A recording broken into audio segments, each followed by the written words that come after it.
groaned the priest. "Your grasp tightens around my throat. Your hard and skinny fingers are there. I strangle. Help!" "Your own fears strangle you. My hand is at my side," returned Alan, calmly. "Villain, you lie. Your grasp is like a vice. The strength of 1,000 devils is in your hand. Will none lend help? I never pressed so hard. Your daughter never suffered this torture. I never. I choke. Ah!" And the priest rolled heavily backwards. There was a deep groan, a convulsive rattle in the throat, and all was still. "He's dead, strangled," cried several voices, holding down the torch. The face of the priest was blackened and contorted. His eyeballs protruded from their sockets. His tongue was nearly bitten through in the desperate efforts he had made to release himself from Alan's grip. His hair was erect with horror. It was a ghastly sight. A murmur arose amongst the gipsies. Barbara deemed it prudent to appease them. "He was guilty," cried she.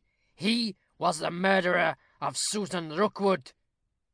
"And I, her father, have avenged her," said Alan, sternly.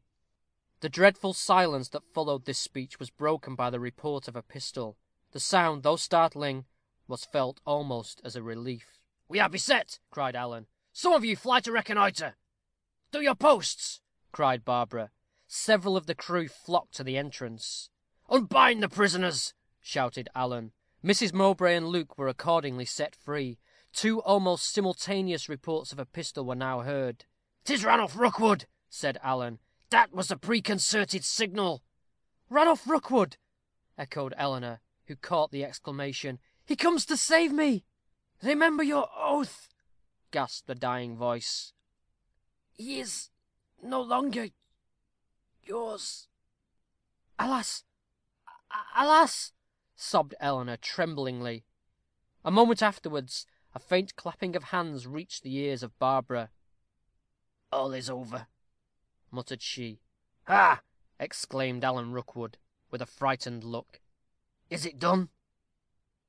Barbara motioned him towards the further end of the vault. End of Chapter 12, Book 3.